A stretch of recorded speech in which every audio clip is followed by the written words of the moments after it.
A few weeks ago, well, I guess it was actually January, a new AutoZone opened up in town and they had a stack of pallets free for the taking. So I got some and told my neighbors, and they got some, and then they brought me a few more, and I'm gonna rebuild the compost bin today. If you've been watching my videos for a while, you know I leave wild areas in my garden. Goldenrod, Joe Pye weed, the Jerusalem artichokes, winged stem, all of these stalky plants. And I leave them all winter to create habitat and allow birds to forage in them. Around this time of the year, it's time to start cleaning the garden up. And this material is the ideal thing to place at the bottom of the compost pile.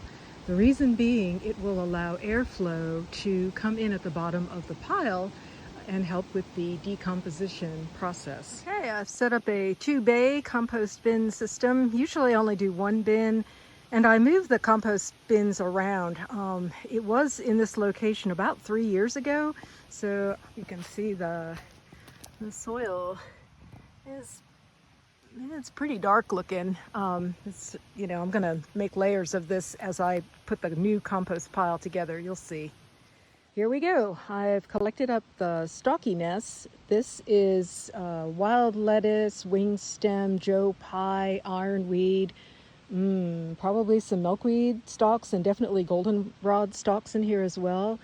This will be the base layer, but I will also make 1 or 2 of these chopped layers in between, again, just to help the airflow as the pile will be breaking down.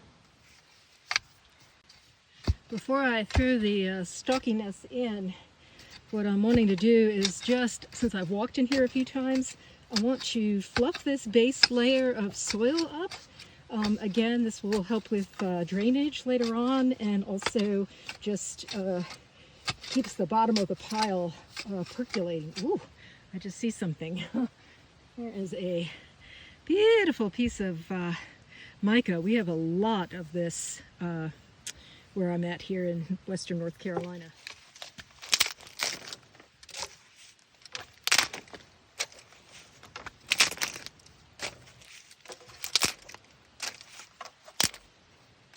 Okay, this is pretty much it. So I'd say that's probably about 3 to 4 inches deep of chopped up stalkiness for the base layer of the compost pile. On top of the stalkiness, I'm throwing in some leaves I raked up from last fall that have just been kind of hanging out. It's going to be a little while before the mowing madness starts here, and I've saved more leaves.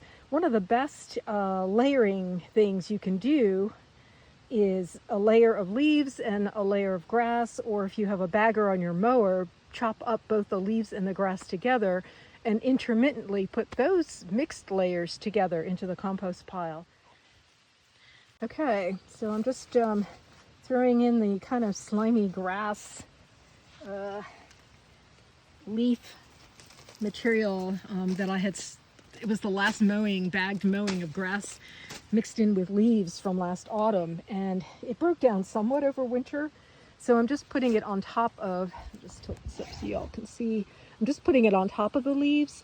I will add a layer of soil on top of this, and then I'm gonna start adding the non-decomposed components from the compost pile that I've been working on the other part of the yard.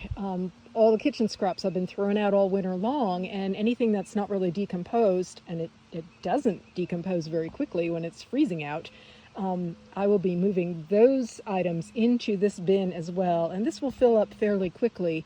And then through the summer, once the mowing starts, at least the first batch of mowing will be both grass and leaves together to make a nice layer, and then again more of the stalkiness layered into the pile to create airflow and help this thing to really be cooking.